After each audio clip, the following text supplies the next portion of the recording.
You ever catch yourself just, well, ignoring something you know is right there? Like maybe a stack of mail you keep meaning to open, or even, I don't know, your own reflection sometimes. You just sort of glance away. Oh, definitely. It's a funny little human thing, isn't it? Yeah. But it's actually, it points to something much deeper. Yeah, it makes you wonder, what are the big things we might be kind of sidestepping, Yeah. in our own heads?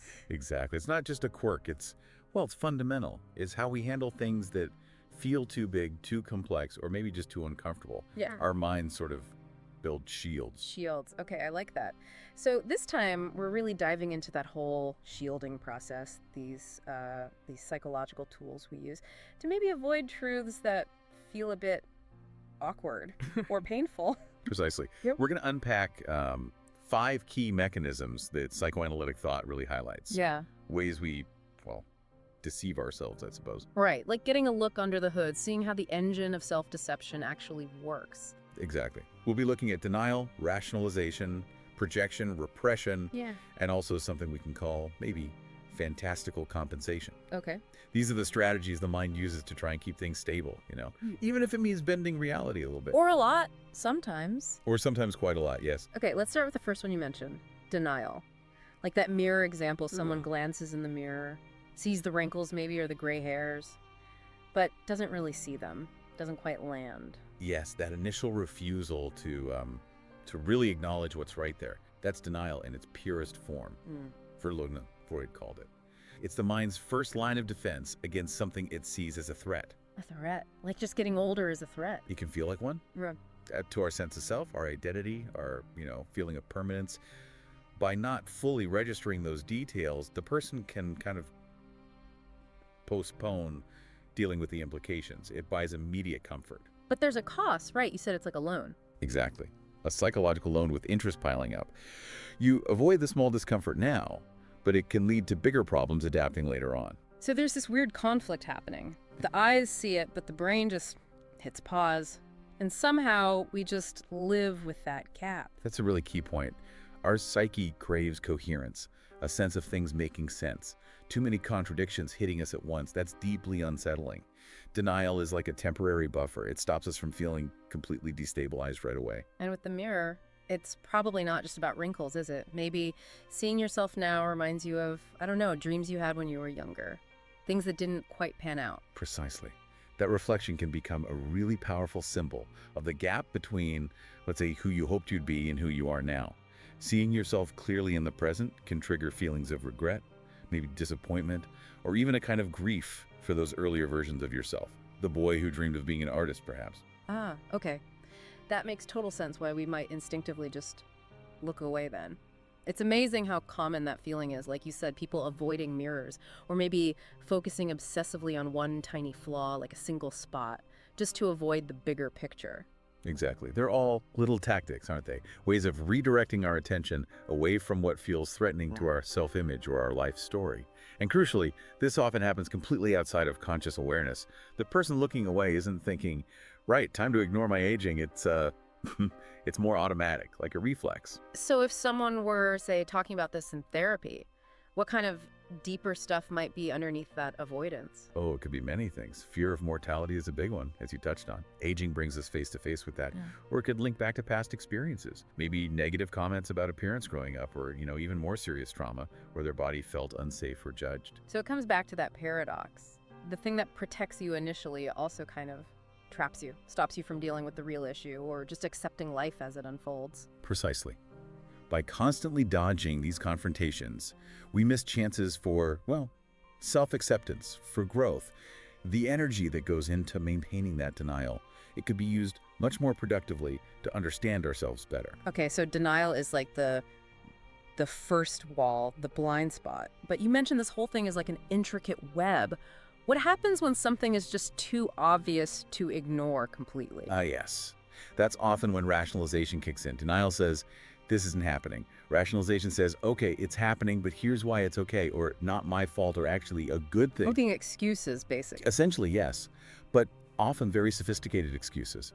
It's the art of finding seemingly logical reasons to justify feelings or situations that might otherwise cause us pain or shame.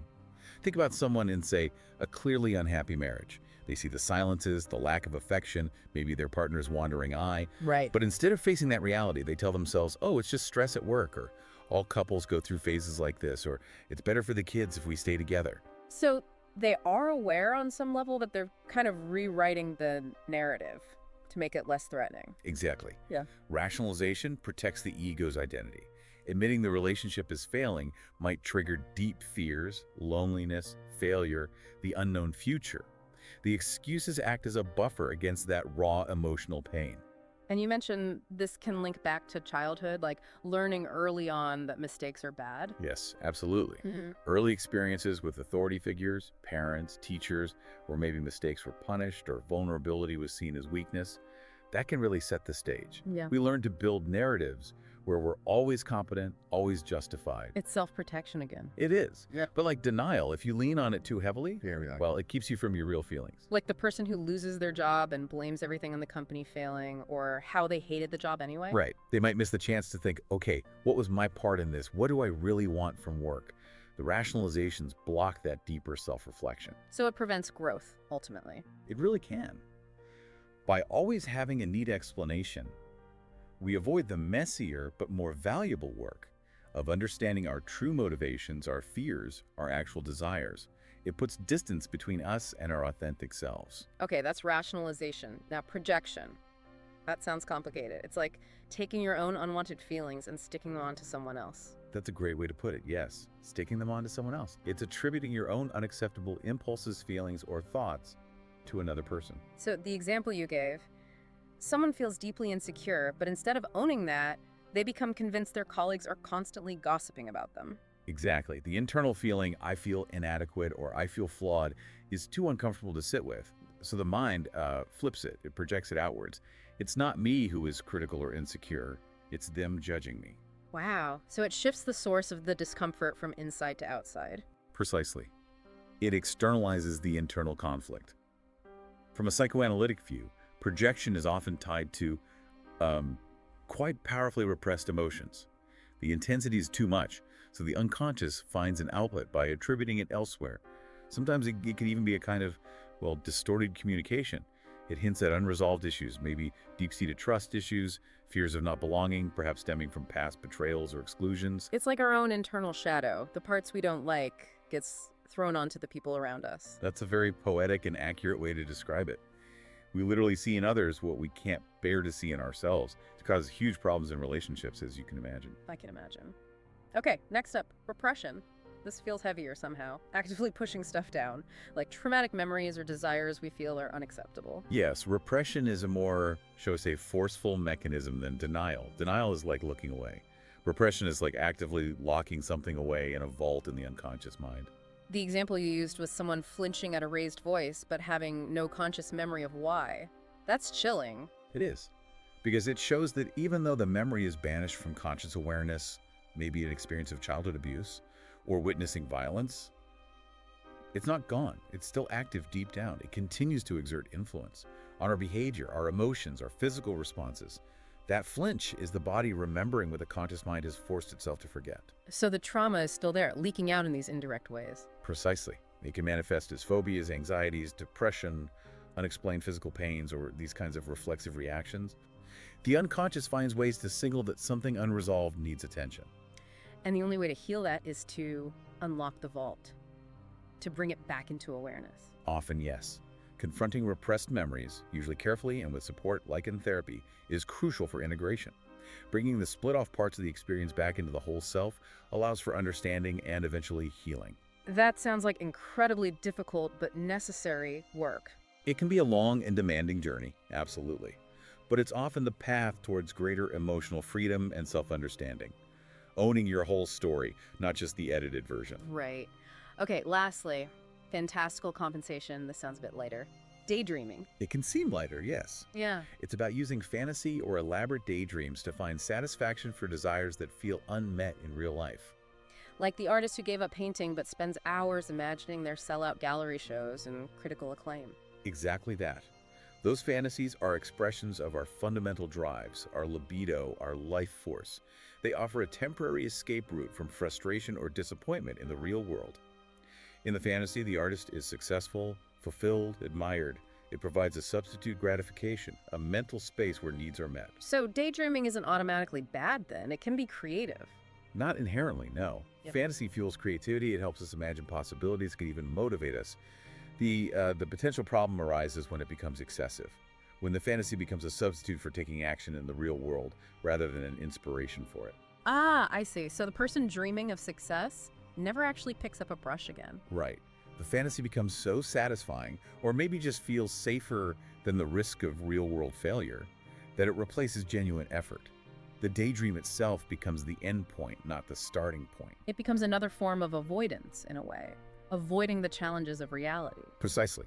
It can lead to stagnation. The comfort and control you have in the fantasy world act as a barrier to engaging with the messy, unpredictable, but ultimately more rewarding real world. Wow. Okay, so denial, rationalization, projection, repression, fantasy. Quite the toolkit we have for avoiding things. It is indeed an intricate architecture of self-deception, built to protect us, but often, as we've seen, keeping us stuck. So how does this system ever get disrupted? How do we start to see through our own defenses? Well, that often happens in moments of unexpected clarity. Cracks appear on the facade, sometimes a crisis, sometimes it's therapy, sometimes it's just a moment. Think about, say, a mother, busy, maybe a bit disconnected, going through the motions. Her daughter, maybe a teenager, asks her a simple, direct question at the kitchen table. Something like, "Mom, are you actually happy?"